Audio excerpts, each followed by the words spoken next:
Friends, आपका आपके channel brain food में स्वागत है। इस वीडियो में हम जो आज का बच्चों का पेपर आया था 6 जून का हिंदी जनरल इलेक्टिव का जो आपका हिंदी सिनेमा और उसका अध्ययन का उसके पेपर के फॉर्मेट क्या में डिस्कस करते कि कैसे कैसे इसमें क्वेश्चन पूछे गए थे और कितने मार्क्स के क्वेश्चन थे।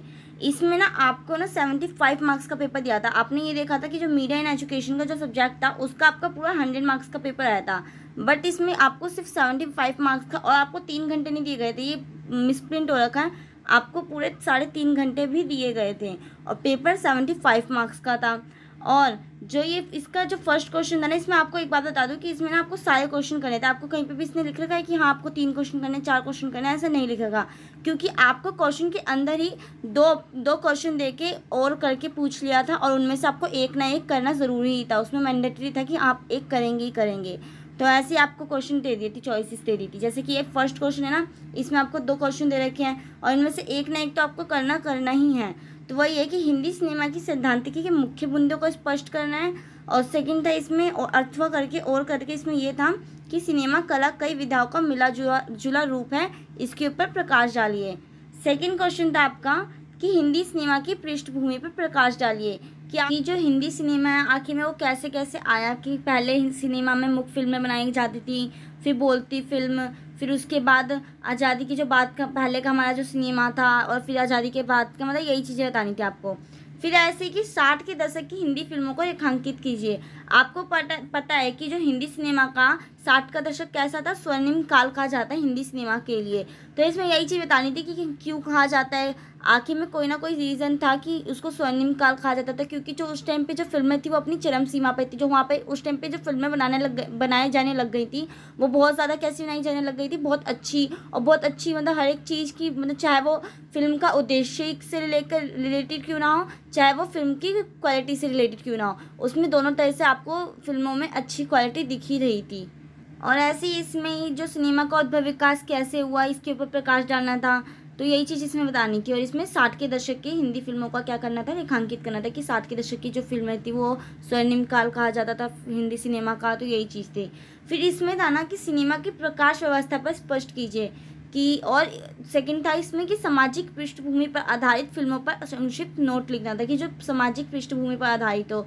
इसमें आप इसमें ना जो आपके सिलेबस में जो फिल्में थी, चाहे वो मुगल आजम हो गई या मदर इंडिया हो गई या पीके या दीवार, इन सब के बारे में लिख सकते हैं, क्योंकि इसमें ना सामाजिक पृष्ठभूमि वाली जो फिल्में थी उन पर ही क्या करना था, जो सामाजिक पृष्ठभूमि पर आधारित जो फिल्में थी उनके बारे में आपको क्या करना था, एक संक्षिप्त नोट लिखना था। उसके बारे में एक छोटी मतलब शॉर्ट नोट्स टाइप में लिखने थे आपको। ऐसी क्वेश्चन 4 आया था आपका कि भारत में फोटो कैमरे के आगमन पर प्रकाश डालिए कि कैमरे का आगमन कैसे हुआ, कैमरे का आगमन कब हुआ और पहले इसको कैसे क्या बोला जाता था कि पहले पिन होल कैमरे की खोज की गई थी। मैंने आपको ये सब बताया था कि पहले पिन होल कैमरे का आविष्कार हुआ था, जिसमें से जो लाइट जाती थी और वो लाइट रिफ्लेक्ट करके जब उसके अंदर आती थी तो जो मतलब वो बनती थी ना, डायग्राम बनता था उसका, वो कुछ सेकंड तक रह पाता था। फिर ऐसे करके अब जैसे जैसे टेक्नोलॉजी और इंक्रीज़ हुई तो फिर कैमरे को ऐसा और बनाया गया है ना कि जिसमें ना जब कोई मतलब तरीके से जिस पे लाइट पड़ती थी और जो उसके ऊपर जो डायग्राम अंदर बनता था वो बहुत टाइम तक क्या हो पाता था, टिक पाता था और बहुत टाइम तक उसकी मतलब परछाई एक तरीके से उसका चित्र चिन्हित रहता था। तो यही चीज़ था। आपको इसके अंदर यही बताना था कि हाँ फोटो कैमरे के आगमन पर प्रकाश डालना था कि कैसे कैमरे का आगमन हुआ था। फिर इसी में आपको ऑप्शन दे रखा था कि हिंदी फिल्म में कैमरे की भूमिका को स्पष्ट कीजिए। मैंने आपको ये क्वेश्चन एक तरीके से बहुत अच्छा करवा रखा था। ये जो यूनिट करवाई थी उसके अंदर मैंने सिर्फ आपको कैमरे की भूमिका का वही बताया था कि जो कैमरे की क्या भूमिका है, कि वो उत्सुकता पैदा करता है कैमरा लोगों के बीच में।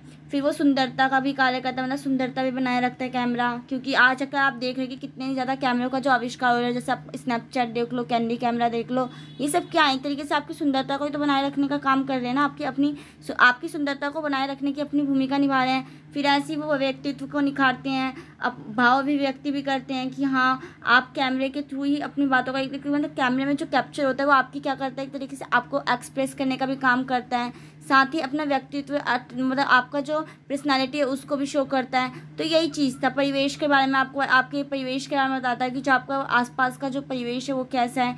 तो यही चीज़ थी कि कैमरे की क्या भूमिका थी। फिर शॉर्ट्स के थ्रू भी अपनी भूमिका निभाता है कि जो मैंने आपको एरियल शॉट्स करवाए थे, लॉन्ग शॉट्स करवाए थे, और extreme long shot, mid long shot और मिड शॉट, ये सब आपको मैंने बताया था। पिन शॉट, ये सब क्या थी, ये भी तो शॉट्स के थ्रू भी क्या कर रहे थे, कैमरा अपनी भूमिका निभा रहा था सिनेमा के अंदर। तो आपको यही लिखना था ना कि हिंदी फिल्म निर्माण में कैमरे की क्या भूमिका, कि एक फिल्म निर्माण के समय कैमरा अपनी क्या क्या भूमिका निभाता है। तो शॉर्ट्स के थ्रू जैसे कि मैंने आपको बता दिया कि वो अपनी भूमिका निभाता है, कि कब कैमरे को ऊपर से दिखाना है, ड्रोन के थ्रू दिखाना है, या कब कैमरे को दाएं घुमाना है, बाएं घुमाना है। तो ये सब क्या है, उसकी भूमिका ही तो है, कैमरे का कार्य ही तो है। एक तरीके से कैमरा क्या वर्क अपना रोल निभा रहा है, वही तो है। यही चीज़ बतानी थी आपको। अगर आपने क्वेश्चन अच्छे से पढ़े होंगे ना तो आपको जरूर आए होंगे इन सब क्वेश्चनों के आंसर। ऐसे जो क्वेश्चन 5th है आपका, उसमें आपको 2 पर टिप्पणी लिखनी थी, और ये कैसे कैसे मार्क्स में डिस्ट्रीब्यूट था, 8 और 7 मार्क्स में डिस्ट्रीब्यूट था, कि एक क्वेश्चन 8 मार्क्स का था और एक 7 मार्क्स का आपको करना था। तो इसमें फर्स्ट क्वेश्चन था कि सिनेमा और समाज का संबंध। मैंने आपको बता रखा था कि कोई भी सिनेमा का जब मैं चैप्टर पढ़ाई थी तो आपको मैंने बताया था कि सिनेमा का हमारे समाज के ऊपर, उसके ऊपर बहुत ज़्यादा क्या पड़ता है, इफेक्ट पड़ता है। वो कैसे पड़ता है कि आप जब सिनेमा देखते हैं तो आपके अंदर भी आपने देख रखा होगा कि अगर आप दहेज से रिलेटेड जो प्रथाओं को देखते हैं कि हाँ ये क्या कर दिया सरकार ने, बैन लगा दिया इसके ऊपर, तो आपके अंदर भी क्या एक तरीके से आपके अंदर भी वो भावना उत्पन्न होती होगी। या तो आप उसका प्रतिकूल प्रभाव लेते हैं या तो अनुकूल प्रभाव लेते हैं, आप उसको पॉजिटिव वे में लेते हैं या तो नेगेटिव वे में लेते हैं। तो यही चीज़ें हैं कि समाज के ऊपर भी क्या करता है, सिनेमा इफेक्ट डालता है। क्योंकि जो अभिनेता और जो अभिनेत्री होते हैं उनको हम अपने एक तरीके से क्या मानते हैं, आदर्श के रूप में मानते हैं। कि जैसे कि आपको कोई अगर अभिनेता, कोई मान लो कोई आपका जो फेवरेट अभिनेता है वो किसी ऐड का आपके बारे में एडवर्टीजमेंट दे रहा है, तो आप क्या सोचते हैं कि हाँ वो चीज़ अच्छी है, तो आप भी उसको यूज़ करना चाहते होंगे। तो यही चीज़ है कि जो सिनेमा है ना वो समाज के ऊपर बहुत ज़्यादा इफेक्ट डालता है, चाहे वो छोटे लेवल पे हो चाहे वो बड़े लेवल पे हो, बट हमारा समाज के ऊपर सिनेमा का इफेक्ट बहुत ज़्यादा पड़ता है। समाज उसके अनुकूल प्रभाव को भी लेता है और उसके प्रतिकूल प्रभाव को भी ले सकता है, और ये सिर्फ हमारे ऊपर डिपेंड करता है कि हम उसके प्रभाव को कैसा लेना चाहते हैं। तो यही चीज़ है कि सिनेमा और समाज का क्या है, एक तरीके से संबंध है। इसके ऊपर आपको टिप्पणी लिखनी थी। और आपको मैं एज अ फ्रेंडली मैं आपको बताना चाहती हूँ कि आप कभी भी पेपर में ना एक भी क्वेश्चन को स्किप मत करना और ना ही उसको छोड़ना। क्योंकि आप अगर एक भी क्वेश्चन छोड़ते ना तो वो एक क्वेश्चन आपका कितने मार्क्स का होता है, 15 मार्क्स का। बेशक कि आपको उस क्वेश्चन का कुछ नहीं पता, बट आपको अगर उसके एक टर्म्स के बारे में पता है ना, मान लो इस पेपर में आपको सिनेमा का ऊपर आपको बोल रखा है, आप सिनेमा के बारे में कुछ ना कुछ तो जानते होंगे।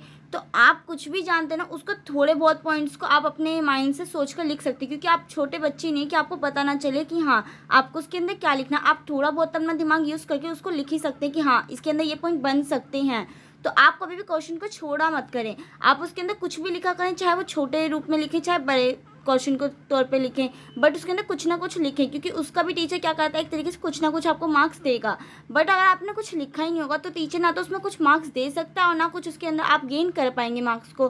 तो इसलिए कभी भी क्वेश्चन को स्किप मत करें, चाहे आपको वो आता हो या ना आता हो। और अगर आता है तो बहुत अच्छा, और नहीं आता है तो आपको एक ना एक वर्ड्स के बारे में, उसमें कुछ ऐसा वर्ड दिया होगा जो आपको कुछ ना कुछ उसके बारे में पता होगा ही होगा, तो आप उसके बारे में कुछ लिख दिए। तो इससे है ना आपका ये होता है कि आपके क्वेश्चन के मार्क्स भी मतलब वो नहीं होते कि हाँ आपको क्वेश्चन छूट गया तो आपको पूरे 15 मार्क्स चलेगा, आपको कुछ ना कुछ 1-2 मार्क्स तो मिल ही जाता है उन क्वेश्चन में।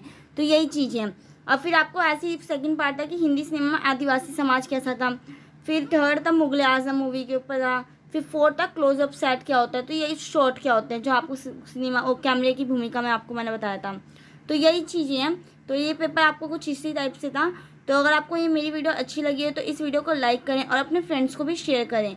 थैंक यू सो मच इस वीडियो को एंड तक देखने के लिए। और अगर आप इस चैनल पर नए हैं तो इस चैनल को सब्सक्राइब कर बेल आइकन को ज़रूर प्रेस कर लें। अब हम मिलते हैं नेक्स्ट वीडियो में, जब तक के लिए बाय।